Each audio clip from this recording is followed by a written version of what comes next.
Okay, सो मैं एक नया टर्मिनल क्रिएट कर लेता हूँ। ओके, सो स्टूडेंट्स, मेरे पास जो है लेट से मैं एक फाइल क्रिएट करता हूँ यहाँ पे। और हमने बेसिकली क्या चेक करना है, हमने ये चीज़ चेक करनी है कि जो आपका जो है कोई भी फाइल है उसकी इंटेग्रिटी हम किस तरह चेक करेंगे। कि लेट से एक यूज़र ने एक फाइल भेजी है, रिसीविंग एंड के ऊपर मेरे पास वो फाइल आ गई है। अब मुझे कैसे पता चलेगा एज ए रिसीवर कि जो फाइल के अंदर जो डेटा सेंडर ने सेंड किया था, मेरे पास वो सेम डेटा जो है वो रिसीव हुआ है। Okay, so let's see, C D, मैं मूव करता हूँ डेस्कटॉप के ऊपर। ओके, सो हमने फोल्डर्स बनाने के लिए कुछ कमांड्स पढ़ी थी, याद है आपको? कि लाइनक्स के अंदर हम फोल्डर किस तरह बनाते हैं, किस कमांड से बनाते हैं। mkdir means make directory. So अगर मैंने डेस्कटॉप के ऊपर एक फोल्डर बनाना है तो लाइनक्स के अंदर हम फोल्डर को क्या कहते हैं, डायरेक्टरी। सो उसके लिए हम कमांड यूज करते हैं mkdir। ओके, सो लेट से मैं कहता हूं कि लेट मी चेक मेरे पास कौन सी। ओके, सो मैंने एक फोल्डर बनाना है और उस फोल्डर का नाम लेट से मैंने रख दिया अपने नाम से ही, नवीद। राइट, एंटर किया। सो उन्होंने क्या कहा, कैन नॉट फाइल। ओके, इस नाम की फाइल पहले ही बनी हुई है। सो मैं कहता हूँ नवीद वन। ओके, एलएस किया, चेक किया तो देखें आपके पास जो है नवीद वन के नाम का एक जो डायरेक्टरी है मेरे पास क्रिएट हो गई है। ओके, अब मैंने सीडी किया, मैं अभी मूव करना चाहता हूँ किसके पास, नवीद वन के अंदर। ओके जी, मैं यहाँ पर आ गया। अब हमने काम क्या करना है, लेट से कि नवीद वन का जो हमारी डायरेक्टरी है या फोल्डर है, इसके अंदर मैंने क्या करना है, एक फाइल बनानी है। सो फाइल बनाने के लिए स्टूडेंट्स हमने कौन सी कमांड पढ़ी थी, याद है आपको? टच की कमांड थी। अब मेरे पास लेट से मैं कहता हूँ user.db। सो मैंने क्या किया, एक फाइल बना ली और उस फाइल का नाम क्या रखा, user.db। और ये मेरी फाइल कहाँ पर बनी है जी के। अब लेट से हम थोड़ा सिनारियो ये क्रिएट करते हैं कि मेरे पास एक user.db की फाइल है और इसके अंदर बहुत ज्यादा कॉन्फिडेंशियल डेटा पड़ा हुआ है। राइट, लेट से वो जो कॉन्फिडेंशियल डेटा है वो मैंने भेजना है।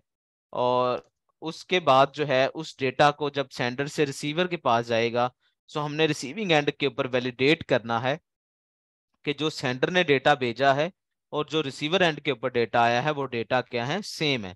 उसके लिए अभी हमने एक अप्रोच पढ़ी है हैश की। हम बेसिकली इसका चेकसम कैलकुलेट करेंगे और चेकसम कैलकुलेट करने के बाद हम चेकसम मैच करेंगे। अब जो प्रोडक्शन लेवल के ऊपर अगर मैं आपको ऑनेस्टली स्पीकिंग बात बताऊं कि जब यहाँ पर भेजा जाता है तो वहां पर क्या, जिसके थ्रू आप फाइल भेज रहे हो, जिस मीडियम के थ्रू या जिस चैनल के थ्रू आप फाइल भेज रहे हो, क्या चेकसम भी आपका सेम भेजोगे? चेकसम भी सेम चैनल पे जाएगा या डिफरेंट चैनल पे जाना चाहिए? माय क्वेश्चन इज दैट कि लेट से एक यूजर ने एक फाइल भेजी है user.db के नाम से और डीबी के अंदर बहुत ज्यादा कॉन्फिडेंशियल डेटा है। राइट, अब उसने क्या कहा, रिसीविंग एंड के ऊपर वो फाइल रिसीव होगी और रिसीविंग एंड के ऊपर हमने ये मेक श्योर करना है, क्योंकि हमारी जो फाइल है वो ओवर द इनसिक्योर जो है वो मीडियम आई है। और रिसीविंग एंड के ऊपर हमने ये मेक श्योर करना है कि ये फाइल जो है वो उसके अंदर कोई भी मीडियम, किसी थर्ड मैन ने man in the middle attack नहीं किया, किसी अटैकर हाईजेक ने फाइल हमारी हाईजेक नहीं की, उसके अंदर कोई डेटा ऐड या मॉडिफाई नहीं किया। सो हम रिसीविंग एंड के ऊपर कैसे वैलिडेट कर सकते हैं? अभी हमने मेथड पढ़ा कि हम स्टार्टिंग में अपनी फाइल का क्या क्रिएट जो है वो जनरेट करेंगे, हैश। हैश लेने के बाद वो हैश को हम क्या करेंगे, रिसीविंग एंड के ऊपर जो फाइल आएगी उसका हैश हम जनरेट करेंगे। सो दोनों हैश जब हमारे पास आ जाएंगे तो हम उसको, दोनों हैश कैलकुलेट करने के बाद हम दोनों हैश को क्या करेंगे, कंपेयर करेंगे। अगर तो दोनों हैश सेम है तो दैट मीन्स जो फाइल सेंडर ने भेजी है और जो फाइल रिसीवर के पास आई है दोनों सेम है। लेकिन अगर उनका हैश जो है वो मिसमैच हो जाता है तो फिर इसका मतलब क्या होगा, फाइल के अंदर कुछ ना कुछ क्या किया गया है, मॉडिफिकेशन की गई है। Now scenario is clear? Okay great. अब मेरा क्वेश्चन ये है कि लेट से हमने वो जो चेकसम भेजना है, क्या हम फाइल के साथ ही भेजेंगे या उसको अलग भेजेंगे किसी और चैनल के थ्रू या सिक्योर मीडियम के थ्रू, और जो फाइल है वो डिफरेंट जानी चाहिए, या दोनों सेम जाने चाहिए? मेरा क्वेश्चन है आपसे।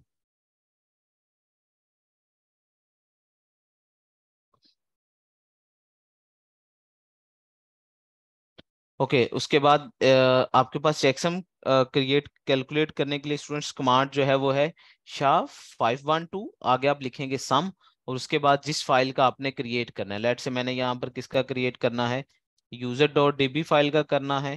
जैसे ही मैंने एंटर किया तो मेरे पास जो है वो ये वाली एक फिक्स लेंथ वैल्यू जो है वो मेरे पास आ गई है।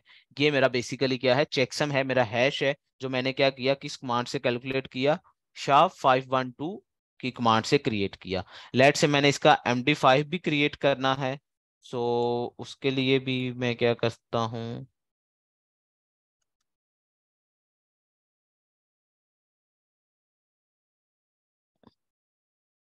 MD5 सम, और फाइल का नाम क्या है, user.db। एंटर। अब देखें मेरे पास एक जो चेकसम आया उसकी लेंथ क्या है, ये वाली है। इसमें मैंने जो है हैश फंक्शन कौन सा यूज किया, MD5। और अभी एक जो मेरे पास ये वाला चेकसम आया, ये मेरे पास क्या है, डिफरेंट है। सो ये दोनों मैंने फंक्शन क्या किए, डिफरेंट यूज किए हैं, राइट।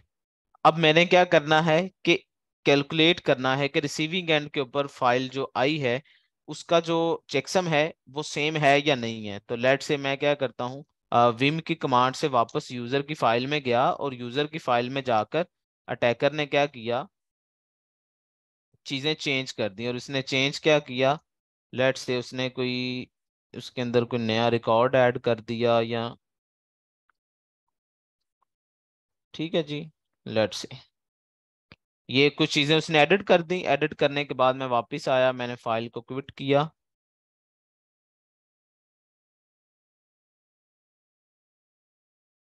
ओके, अब अगेन मैं क्या करूंगा, इसका चेकसम क्रिएट कैलकुलेट करता हूं। तो आप देखें दोनों का चेकसम क्या सेम है या डिफरेंट है, एक ये चेकसम आया और एक ये चेकसम आया। You got that? Yes sir, different है ना सर? हाँ यस यस, डिफरेंट सर। है। तो अब इसका मतलब क्या हुआ कि मेरे पास जो ओरिजिनल फाइल आई है वो ओरिजिनल फाइल नहीं है, क्योंकि इसका चेकसम क्या है, डिफरेंट है, इसका चेकसम क्या है, डिफरेंट है। अब डेफिनेटली। देखिए मैंने MD5 से इसको चेक किया, अगर मैं इसको शाह के साथ करता हूं तो अगेन मैं एंटर करूंगा। अब देखें मेरे पास एक ये चेकसम आया, शाह 512, इसका लास्ट पॉइंट क्या है, 9A, और यहाँ पर देखें क्या है, FC। तो पूरे का पूरा हैश क्या है, चेंज हो गया है। क्यों? क्योंकि मेरे पास जो फाइल ओरिजिनल फाइल है वो सेम फाइल नहीं आई, बल्कि उसके अंदर क्या किया गया है, मॉडिफाई किया गया है। अल्टरेशन है। यस, अल्टरेशन हुई है। अभी तो मैंने बहुत ज्यादा अल्टरेशन किया तो हैश जो है वो टोटली चेंज हो गया है। लेकिन अगर इवन आप सिर्फ उसके अंदर कोई स्पेस भी एंटर करते हैं ना, तो स्पेस भी हम्म। आपकी क्या कंसीडर होनी थी, चेंज कंसीडर होना था।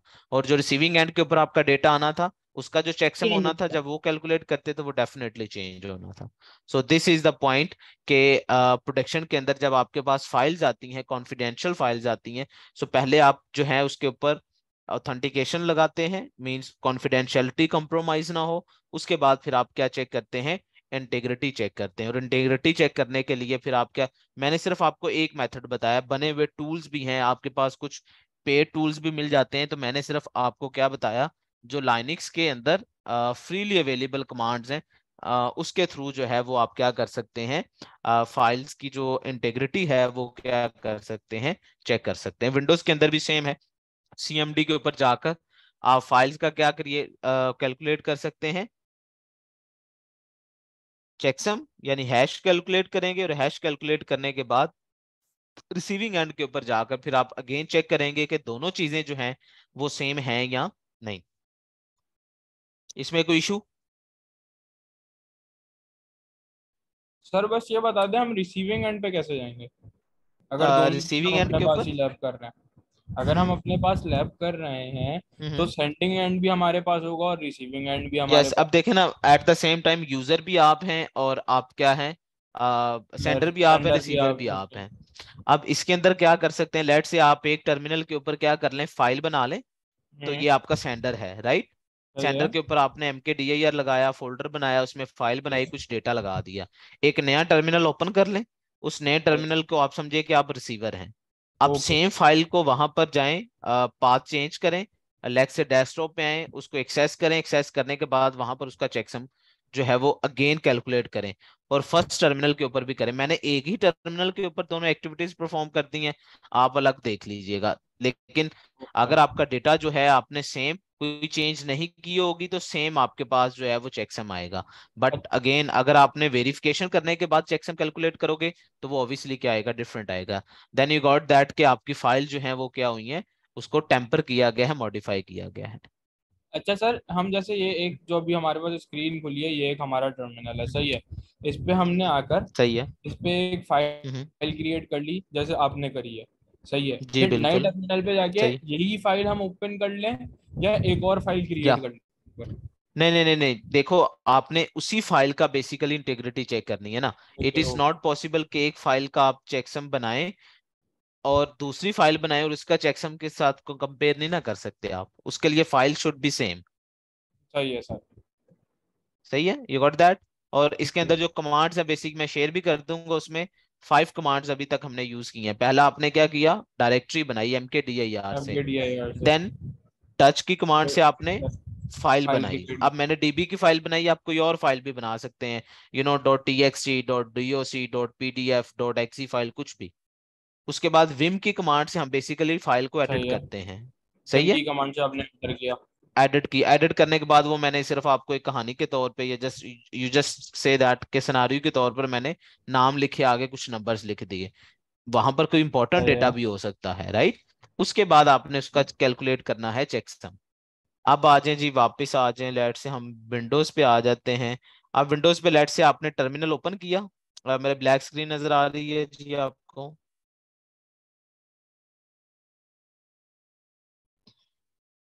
ये मेरी सीएमडी की स्क्रीन नजर आ रही है आपको स्टूडेंट्स? Yes sir. ओके, अब लेट से यहाँ पर मैं क्या करता हूँ, मेरे पास कोई फाइल है, मैं पहले आपको फाइल दिखा देता हूँ ताकि आपको आइडिया हो जाए।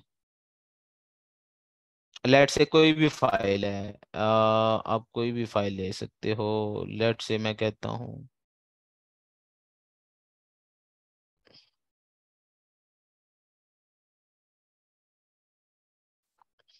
ओके ये लेट से ये कहें। अब मैं यहाँ पे डी ड्राइव में गया, डी ड्राइव के अंदर मेरे पास एक लर्निंग की क्या था, फोल्डर था। उस फोल्डर के अंदर CH का फोल्डर है, और CH फोल्डर के अंदर ये उष्णा ईमेल बैकअप के नाम से एक फाइल पड़ी हुई है, राइट। ये आउटलुक की कोई फाइल है, .pst। मैं यहाँ पे डिफरेंट करके इस वजह से डिमेंशन से दिखा रहा हूँ ताकि आपको आइडिया हो जाए कि जरूरी नहीं है आपकी फाइल जो है वो .txt या .db हो। ओके,